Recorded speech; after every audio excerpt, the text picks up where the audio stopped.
Welcome to DreamSpeak. A big thank you goes out to our listeners in Jefferson City, Missouri, Murray, Kentucky, Toronto, Brisbane, Guatemala City, and Noordwijk in the Netherlands. We couldn't do it without you, and we truly appreciate your support.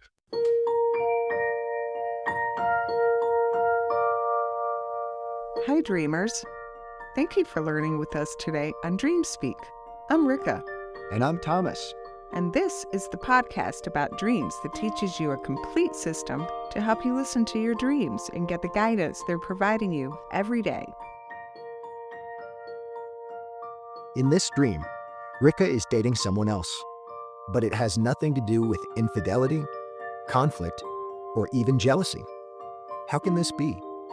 And how does it relate to a dream about a near-future totalitarian alliance between Amazon and the U.S. government? Stay tuned and find out. Thomas, you had actually 3 dreams in one night, and we always look at that as being same night, same theme, that they are related. So why don't you share with us your 3 dreams, and we can see what we can figure out. Sounds good.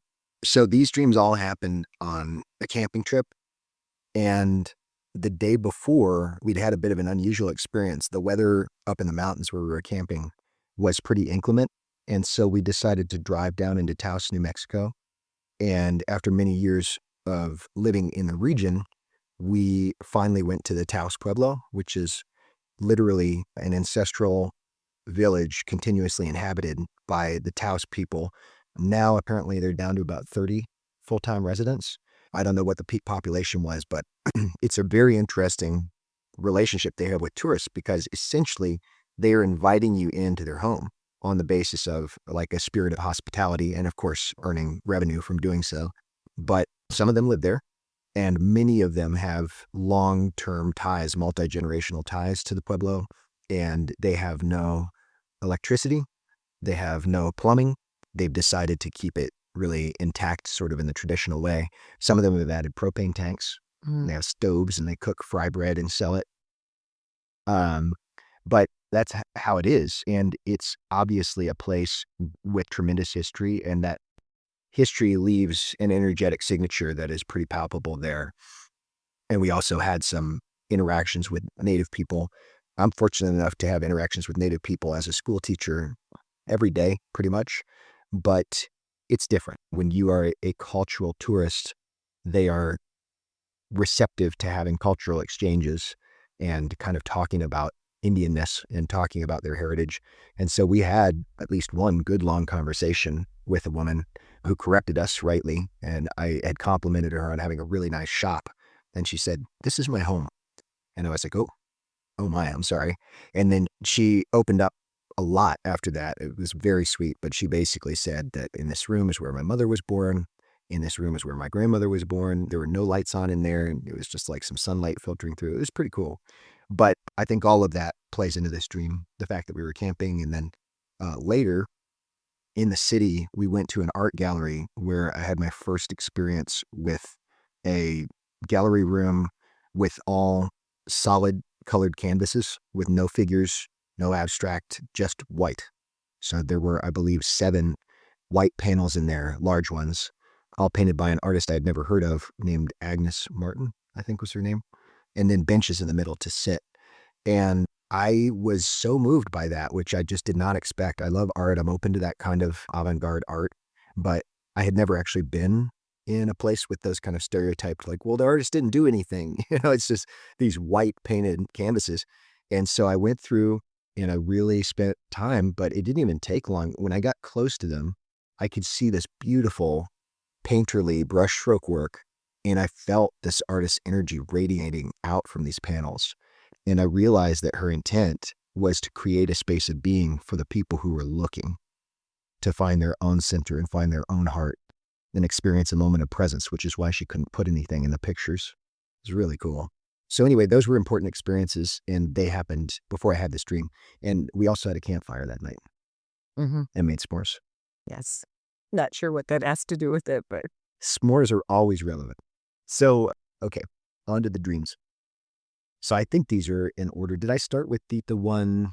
The man that I was having a relationship with. Right. Okay. So I was in this man's home, and he wasn't somebody that I knew well. He was a black person, and I don't think we've ever directly shared anything about skin color before as a universal symbol in a dream. What it essentially means is if a person has a different racial background than you, then at a minimum, it's telling you that you're not very familiar with this part of yourself, that you're still holding it at somewhat of a distance and feeling like that part of you is different than you are, Uh-huh. basically. And what was interesting was to mitigate that universal meaning, there was a real emotional warmth and connection between me and this man that I could feel. And emotional feedback in a dream is always a really important channel of information. And what it basically told me was that all of the really intense personal development work that I've been doing in recent months, say for about the last 6 months, some of it at least was embodied by this aspect of myself. And he's a conscious aspect because he's male and his gender matches mine. And what was happening was I was in his home like a friend.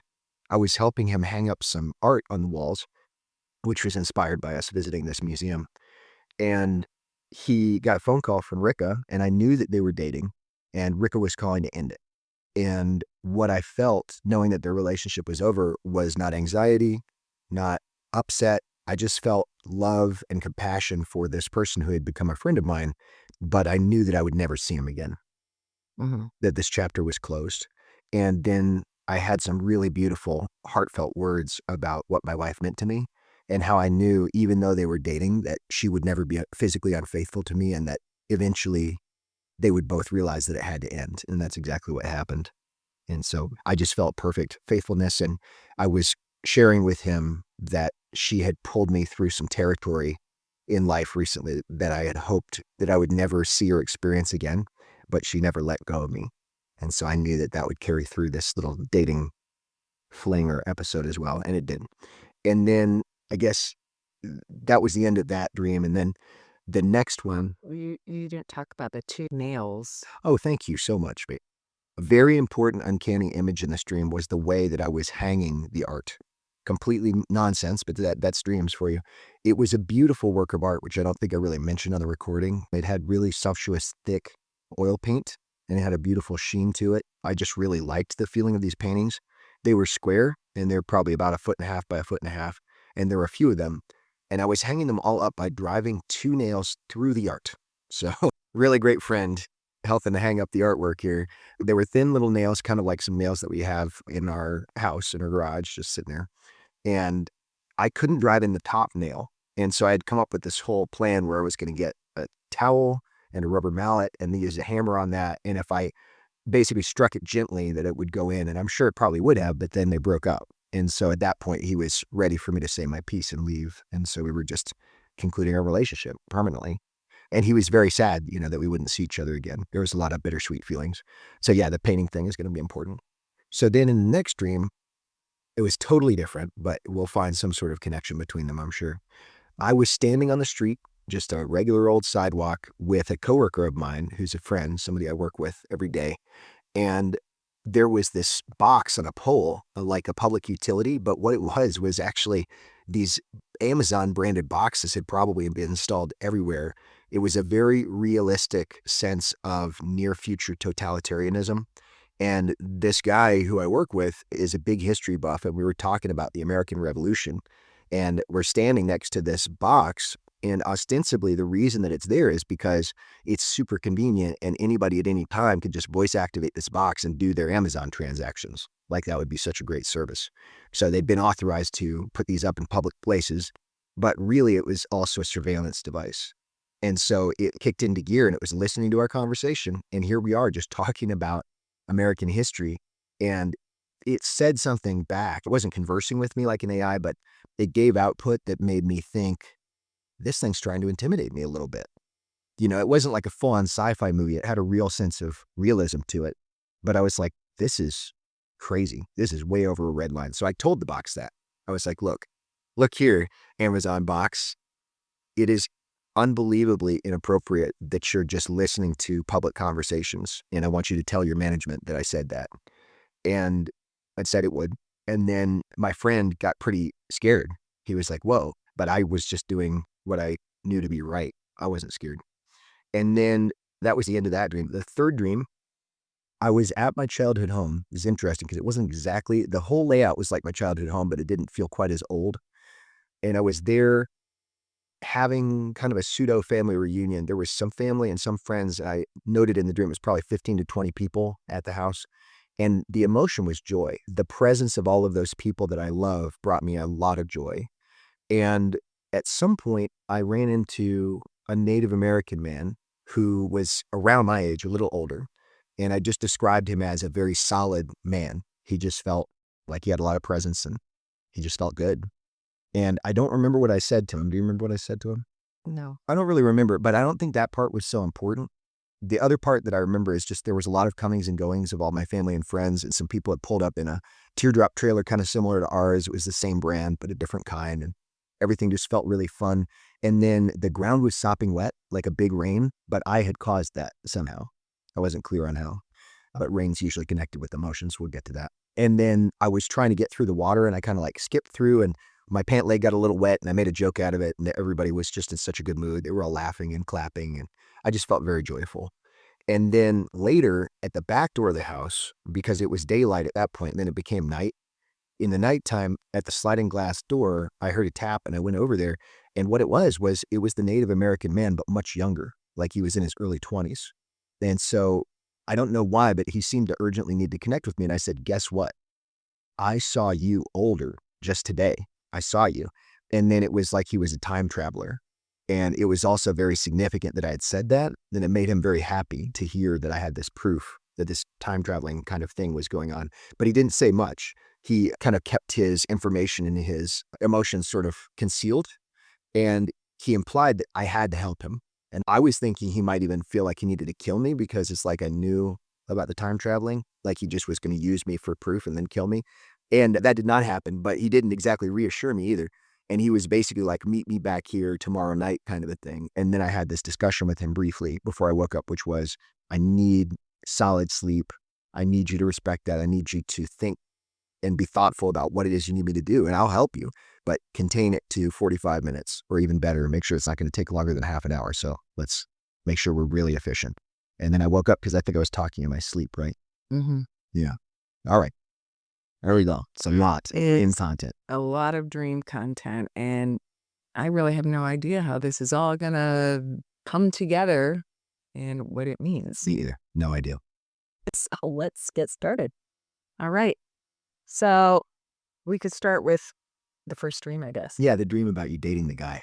I think Yeah. we have some ideas of that dream. Yeah. And just for our listeners, a lot of times when you have a dream where you're having a relationship with someone else or an affair, it doesn't mean what you might think that it means. It's not literal. Yeah. It's symbolic.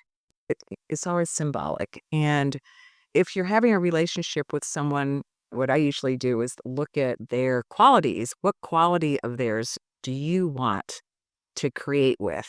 You know, what? Exactly. And Or in some cases, maybe you're creating with qualities you wish you weren't. yes. So, yeah, there's always both sides of the coin there. But it wasn't you having a relationship. It was me having a relationship. So you really need to look at what I symbolize for you at this time. I do. So over the years, pretty consistently, Rika has symbolized unconditional support for me. And I think that's probably largely still true. But I think that because of how hard I've been working on my own personal growth, I joined a men's group, which is like a group therapy with a professional experienced therapist. But some therapists have really changed their business model in recent years, and they consider themselves coaches now. So this guy considers himself a coach, and he uses very much of a coaching model. So this is very positive psychology. It's not like we're all trying to get over psychological disease. It's like we're trying to use expert psychological knowledge to help us grow and make our psyches healthier and functioning more optimally, if that makes sense. And so, yeah, I've been undergoing some major changes because I'm pouring willpower into trying to make some positive upgrades to myself. And so I think you also now include a quality of sort of cheerleading for me, like my biggest supporter, not just being there for me no matter what, but also really trying to respect my attempts to try to find my own positive growth edge and watch what I'm doing and just paying really loving attention to me and trying to help me, trying to help nudge me along, which is a great way to work with me because I am wimpy. I can't be shoved along. I'll just dig my heels in if I'm shoved along. You're very sensitive to my patterns and really help me in that. But I think trying to encourage my growth is another major feature of the subconscious aspect that you represent. Okay. And then what about This the guy, man that I was dating? the guy, the reason why I don't have a good sense of ownership, right, at distance that's represented by him having a different race than me is because it's hard for me to embrace the positive changes that I have made and claim them and say that they're me. Right. Instead, it's like, yeah, like maybe I could do that once in a while. Like, I don't want to be obligated to really hit change. I don't know. That's what it maybe feels like. But the point is, he felt like a lot like the native later, but just like a subtle difference. The thing they shared in common was they were both very solid and grounded people. I knew that he already had a family. I don't know how old or how many kids, but he had basically gone through the cycle of life's challenges successfully. Hardworking, very responsible, very responsive to his family's needs, good provider, just all those things that I think oftentimes are gateways for people's spiritual development. He had mostly done those things. And I think that's why you're attracted to him, right? But that's me. So it's parts of my consciousness that I can be aware of now because, again, I have that kind of loving friendship with him. Like I know those parts of me are there and that they're activated and that they were drawing creative energy from you as a part of my subconscious, right? But the creation never ensued. So you guys never consummated or anything. And so you have me reading a book about Jung, which is really cool. It's not a specific book he wrote. It's like a biography, but it's an overview of all the different phases of his life and work. And it's short. Yes. I don't find it easy to read. I wish I did. I loved it. I like it. It's so easy to read. I do not think it's easy to read. I'm struggling with it for some reason, which is weird because we've used essentially a flavor of Jungian analysis to great effect with dream work for years. But even though I know that stuff, I'm still finding it very deep and it requires a lot of reflection. But that Jung book essentially brought to the surface that, well, okay, here's my theory. So for our dream interpretation, I think it might be showing it's like a shedding of a layer of skin. I've worked on myself very hard for a few months, and that is sort of exemplified or personified by this male character. But it's like now I have to be that. You know what I mean? I have to accept you go aside. Like, yes, you could be a helpful part of me, but the dreamer has to integrate these changes or they won't be permanent. And I have to take responsibility for that. And I'm quite sure about what I'm about to say next, which is that this process of me taking control again and taking the creative reins with you again, it was prompted by being in that gallery of those beautiful white canvases because I had a moment of pure being there. I'm working very hard on being and being embodied on a daily basis. And so that's what I call a signpost. I had that moment of sacredness where that woman, I mean, she suffused that space with her energy. And docents told us she used to come and essentially meditate there. And she was clearly putting intentions into that gallery. It was exactly built to her specifications. And she spent time with her own work. And she was trying to leave a legacy there. And I really picked up on what that was. And so it was a gateway for me to, I guess, get to another stage of individuation, as Jung would say. Taking responsibility and not saying these qualities are outside of me, but I have to be responsible and own these qualities or it's not real. Yeah. So then he broke up with a guy. Right. Yeah. But when you were there, you were trying to hang up these paintings. And struggling. Yeah. And you had an amazing insight into that. Actually, the morning, you woke up in the middle of the night and when I was recording this and then we talked about it and you realized very adroitly that this is crucifixion symbolism. Well, that's what came to me. It was right. I knew exactly when you said it. I was like, that's exactly what was going through my mind or my heart as well, which is really fascinating. And no disrespect to any of our Christian listeners. I mean, I don't take that lightly. I understand that that's the central and most important theological image of the Christian religion. But what I have found and what Jung, who is a Christian, would also agree with is that our souls will use that imagery sometimes for important things and might use it in ways that could be considered sacrilegious by Christians. So no offense intended, but it's not sacrilegious. It's straight from my soul. And essentially what it's showing, among other nuances, is that There's a positive and a negative dimension to this. The negative dimension is there's not a lot of strength in it. They were wimpy little nails, right? I wasn't getting the paintings on the wall, although I would have. I'm sure that I was about to succeed getting them on the wall, but I didn't up to that point. And another reason that I know they're related to crucifixion imagery, besides the fact there were two of them, is that they were vertical. And I know this is crazy, but this is how dreams work. In the paintings, the most uncanny, the physical paintings in my waking experience in the museum, the most uncanny thing about their imagery was that there was a lot of horizontality. The only tones that she used, which were a blue-white instead of pure bright white, were painted horizontal strokes. And I really took note of that because I don't usually think of horizontality as like anything that really kind of gets my blood pumping. It feels very strict, but it didn't feel like that at all. And I'm sure this is getting way too past what she intended with her horizontal lines.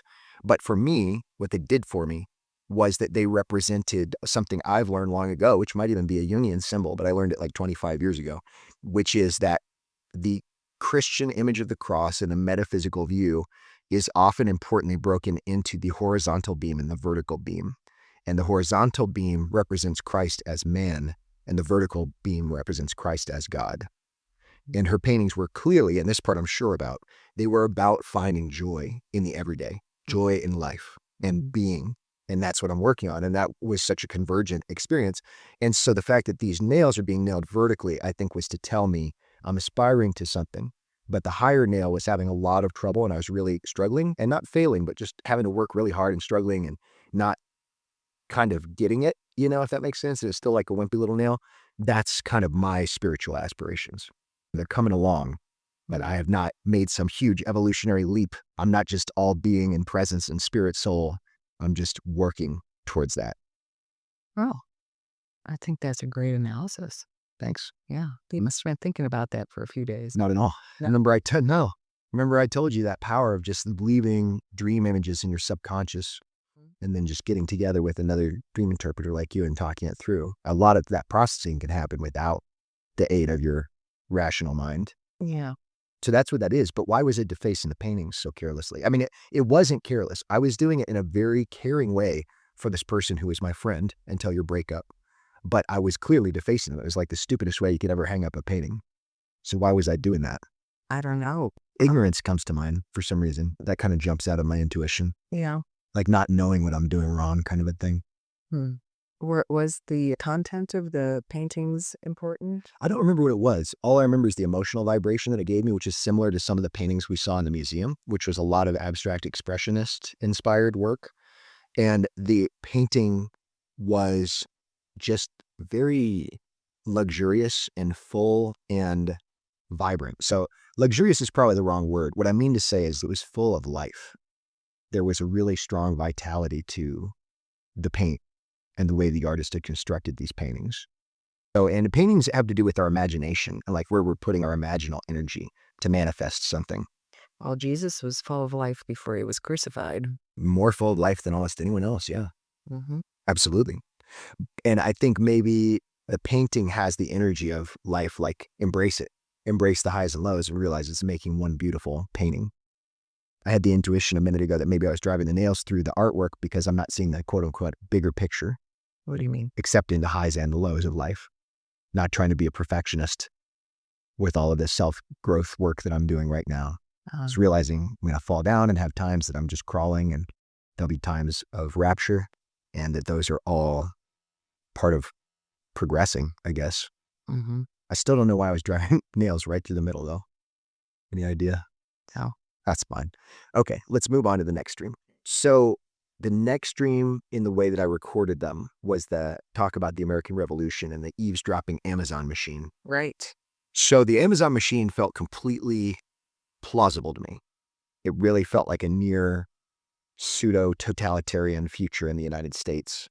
And it felt really powerful to me. This is what is so amazing about our souls to me is it was such a powerfully conceived image, I feel, of what that could look like here because economic determinism is ruling us. The bigger these companies get, the more that their needs just seem to completely crush the needs of working people. And it's like we don't matter except as just what labor can we put into this system to keep helping these bloated corporations get more and more gigantic, And so in this hypothetical, it's very obvious to me that it's essentially like Amazon just had a super powerful alliance with the government and all elected officials. And so they were getting this completely inappropriate special treatment where it's like, yeah, put it in public park, put it on a sidewalk, put it next to a government building, put them anywhere you want. Everybody's going to love these things. Go ahead. But of course, semi-secretly, although with the ham-fisted behavior of the government recently, it felt very clear to me waking up from the dream that everybody kind of knew and that it was an open secret that it fed mass surveillance to the government. Many people suspect that right now, right? With all of their little home echo dots and all that stuff, that it's just like a constant stream of info flowing to the NSA. Yeah. I remember when fingerprint identification was a big deal. That was a big inflection point for a lot of people becoming conspiracy theorists, basically, or realizing that as reasonable, grounded people, they couldn't help thinking just like a conspiracy theorist. So it's like, what are we just doing here? Developing a massive database of everyone's fingerprint? That doesn't seem very safe, And then we all just blew past it in the name of convenience. And that's just kind of how we do things. Want to facial recognition? No problem. You can get a picture of every single American too. So the point is, it really felt real.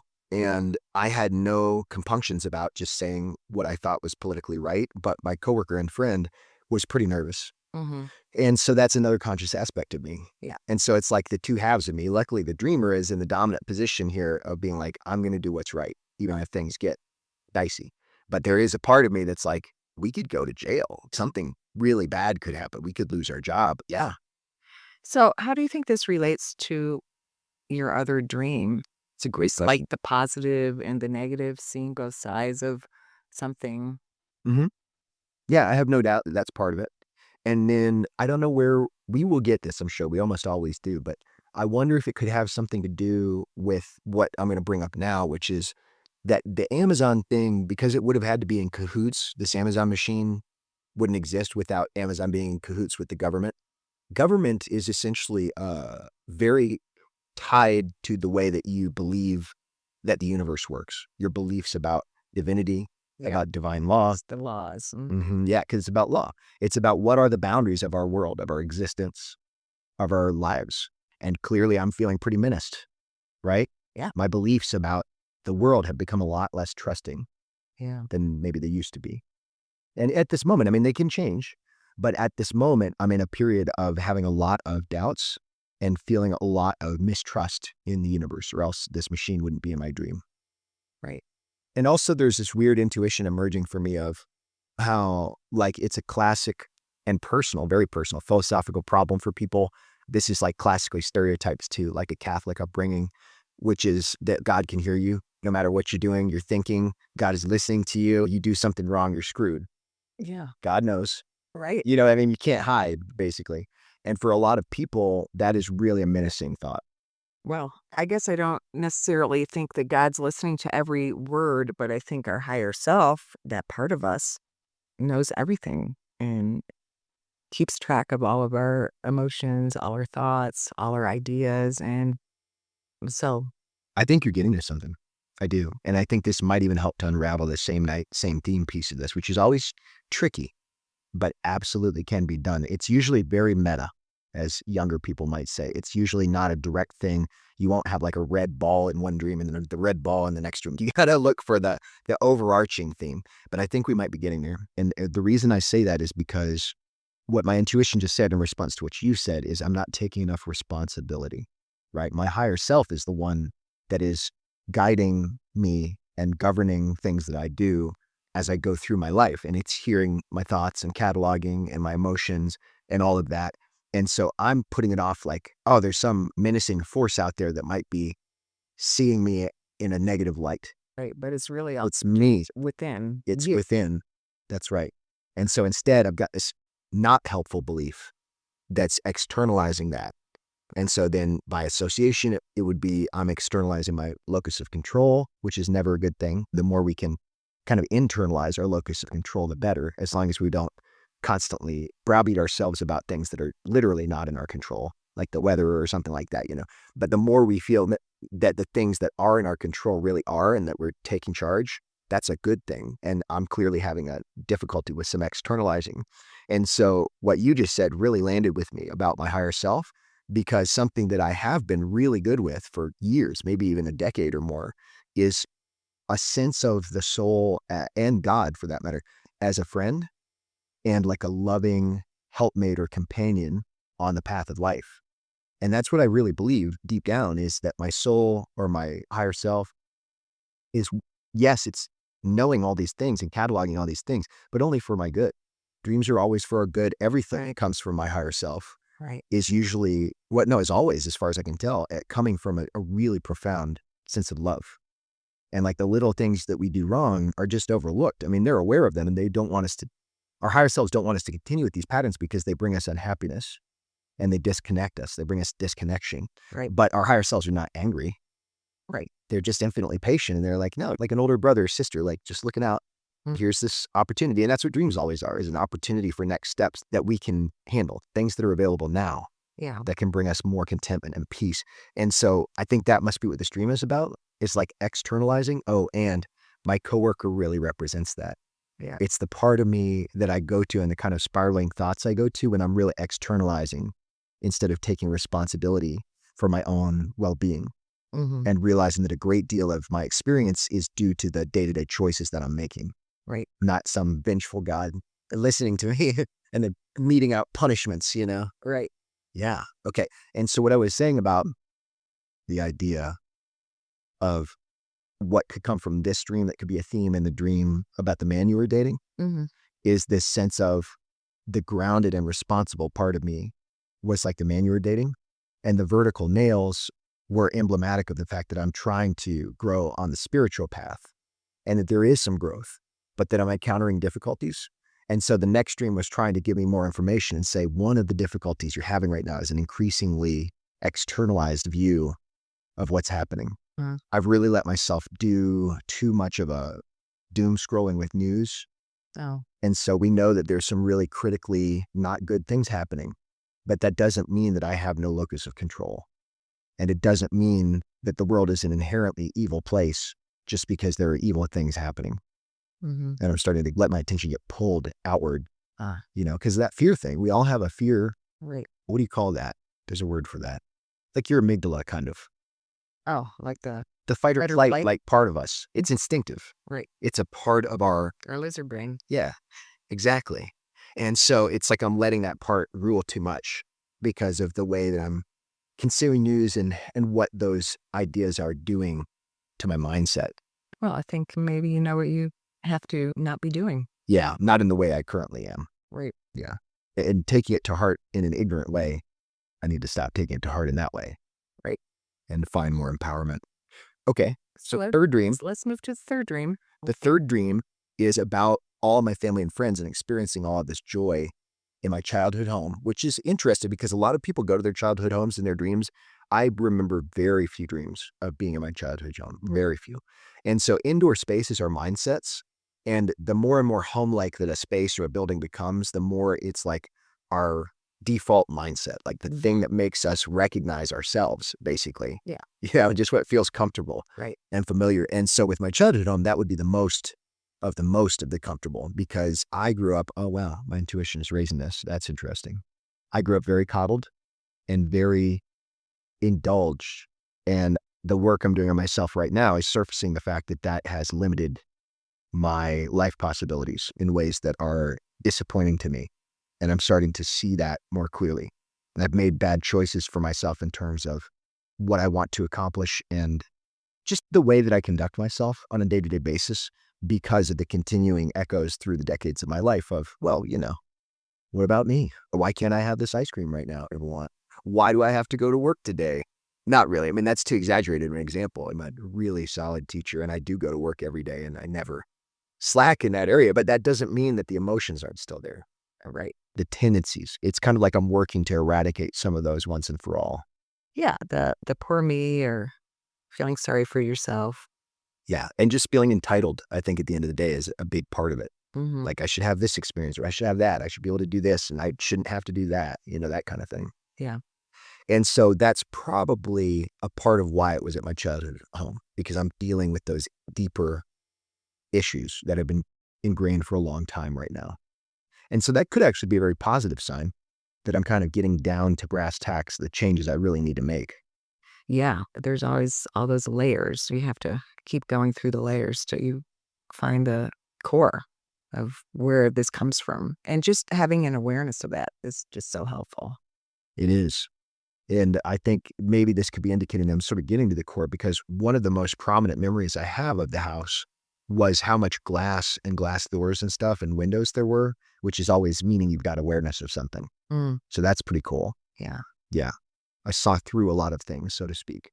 And then my family and friends were there. I was having a good time. And somehow I had made the ground all wet. And I assume that's actually just my own emotional state. Yeah. Sadness, tears falling a lot of times can be symbolized by rain, or the reverse. I don't know if I said that the right way. Well, water usually indicates our emotions in some way. And so rain falling is, having maybe an excess of emotion. For me, at least in this dream, I don't think that it symbolizes having an excess of emotion. I think it symbolizes having like a lot of sadness. Mm, You know what I mean? Not an excessive amount, but just there's a lot of sadness there. And I've been kind of dealing with that and processing it, but maybe not letting it flow as much as I should. mm, And the reason that I feel that in the dream is because I was kind of making light of it, and just like skipping through the water because I didn't have my shoes. I don't know if I said that or not, and making a joke out of it because I was feeling so much joy. But what I think the dream is trying to tell me is it would have been helpful in the last episode of my life where I had those sad feelings to go with that for longer mm. and just let that happen and just be sad, even if it was for a while, instead of like an hour, or 30 minutes, maybe a few days or something. Like there was just stuff that wanted to flow, but I was already ready to just get back to feeling joy. Yeah, instead of processing it. Exactly. It felt like maybe I left some emotional material unprocessed. Okay. And my intuition is speaking up and saying that I learned to do that when I was in my childhood home, because that's not like a popular thing in my family to really be with emotions and process them properly. Mm. There's a lot of suppression, just like in so many families. Yeah, it was true in my family. And so for me, in my family, it's covering it with food, Mm. right? Other material things like distract yourself, Yeah. dampen that down. Watch TV, Mm-hmm. eat ice cream. Exactly. And so that's probably why this was coming back with you're working on core issues that you can really benefit from changing. But notice you still didn't process this as deeply as you could have, kind of skipping over it literally. So don't do that. Might be one piece of guidance here. And then what this native man represented, the time traveler. That is very interesting. It is, and I don't know for sure, but this feels like the dream leaves symbolic territory at this point. And it's a kind of nighttime experience I'm not so familiar with. I believe, well, we both believe that we have a whole variety of nighttime experiences, and a lot of us can't really consciously apprehend those things, and so we don't really remember them when we wake up, but they're necessary. They're part of the activity of our souls. And so what I think this character might be is actually some sort of a spirit or apparition or a guide. And I think I may have had the privilege of interacting with this part of myself or universe or spirit or whatever the heck it is because we went to the Pueblo. Mm-hmm. We were in that energy Yeah. in a very meaningful way Mhm. and tried to be respectful, not there to snap pictures and just take it all lightly, but just to be modest, respectful, and take it in Mm-hmm. and just be there and be open. Yeah. And we were. And then this happened, and it doesn't feel like a part of me per se. The time travel dimension of it and his energy is what makes me intuitively feel like he might be something special. He might be different. Not a conscious aspect, not a subconscious aspect, not a superconscious aspect, but potentially the only way, maybe the only way that my consciousness could sort of perceive this thing. Mm-hmm. You know what I mean? Whatever it was. And maybe it was a guide. Because then the other big piece of evidence of that is I was realizing I needed to negotiate with this thing about helping it, right? It needed something from me. Mm-hmm. That's very unusual in a symbolic dream. Normally a symbolic dream is just kind of a complete message. It doesn't usually include so much imagery about ongoing work that needs to be done that's specific. That might be every night, kind of a recurring sort of thing. It felt like I was trying to invite this presence, or rather I was trying to support this presence because it was demanding something of me. Yeah, but you didn't want it to demand too much That's of right. you Yeah. because you need your sleep. Yep. So I might have been a bit wuss about it. 30 to 45 minutes, that's all you wanted to give this. Yeah, well, and I was worried that it would kill me. Yeah. And what I thought, what that means is that dramatic change, Yeah. right? I was worried that it would really overhaul the dreamer and I might not even recognize myself. It scared me. Yeah. But then I got over the fear. But then, yes, I wanted to put all these conditions Mhm. on what I would and would not do. Yeah. Yeah, and that's probably not great. Ooh, and also my intuition is saying the time traveling motif might be that this presence has been around me before, Mm. but I was not aware of it. Yeah. I certainly have had some beautiful help from Native ancestors before, multiple different times, just briefly in my life, but very definite experiences of knowing that Native people are trying to be allies to me and help me, Mm. ones that are not in the body, Yeah. ancestors. Mhm. Yeah. And Especially at sacred sites is sometimes where those have happened. And right. here we were at this amazing place. Mhm. So he was in his 20s, And then he was like my age. and then he was in his 40s. Mhm. And in my 20s is when I had my spiritual awakening. I was actually 19, and then it just kind of rolled through my life like a thunderstorm for a few years. Right. But it's interesting that it was all in the same day in that.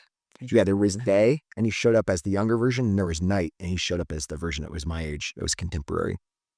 Night generally indicates a lack of awareness, which could make sense because I'm not used to working with spirit guides or anything consciously. I mean, I'll invoke them and stuff, but in terms of remembering what we call our night work, don't generally remember my night work.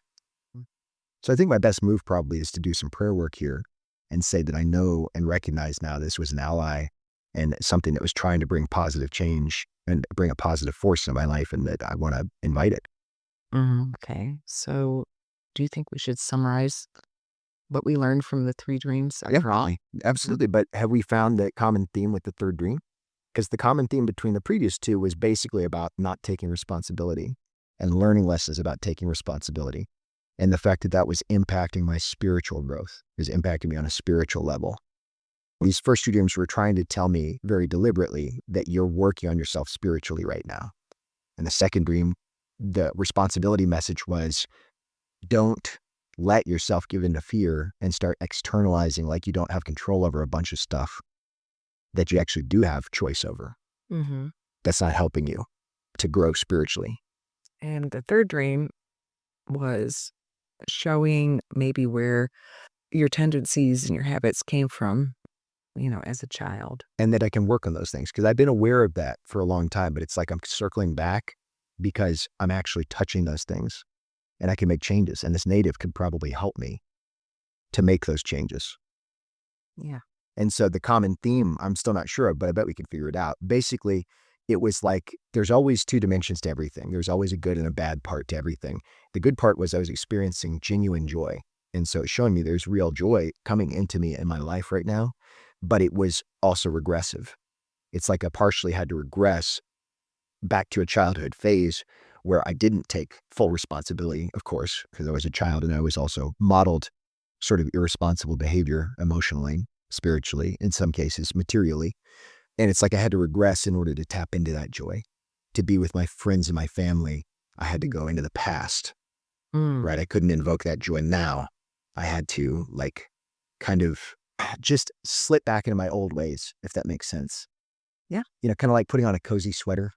Uh-huh. Like that could help me trigger and access joy. But I think the point of that dream is that that joy is genuine and I don't have to put on the old sweater, right? I can go and try to get a new sweater, or maybe I need a jacket, or who knows, but there's new energy available. So even the third dream, I think, was about responsibility. They're all about responsibility and how it's impacting my spiritual growth. And I think a lot of the joy, because I really believe that joy is actually like an innate thing. And it was because of the love you experienced as a child. There were these other things that maybe weren't so great, but you had the love of your family, and that was really important. And that's where you experience joy from, is the expression of that love. That is beautifully said, Rick. It's perfect. That's exactly what it is. At the heart of my entire family life, there was this blazing sun of joy because there was love, real love. And all these other things just were all imperfect people. But I shouldn't keep those things, right? I'm still mistakenly associating those things and that materialism with a source of love. But that's wrong. So this dream is trying to point me past that to a new paradigm, which would be represented maybe by this native guide, or maybe the ally could show me more concretely about that. Love without all this materialism wrapped around it. Right. And fascinatingly, I just watched a really cool YouTube video from I guess like a psychologist. I'm not really sure. It's the only video I've ever seen from this guy at this point, but his channel is called Psych Hacks or Psy Hacks. And the video is called Love Like the Sun. And it is just a perfect kind of crystallization of a lot of the growth work that I've been encouraged to do by my group in the last few months.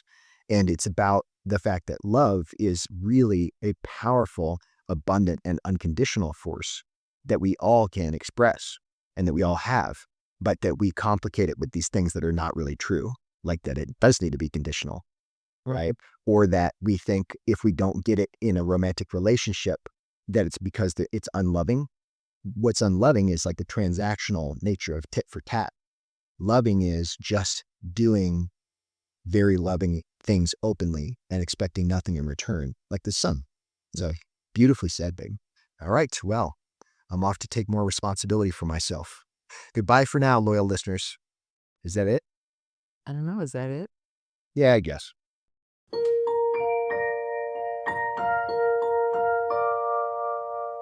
You can find this podcast on all popular streaming services. Email us a dream today at contact@dreamspeak.us. Check out our YouTube channel for a free introductory dream course. Connect with DreamSpeak for even more learning. Our socials are in the description. Our theme music was composed by me, Rika. This podcast does not constitute medical advice. If you have concerns about your well-being, talk to your doctor or a mental health professional.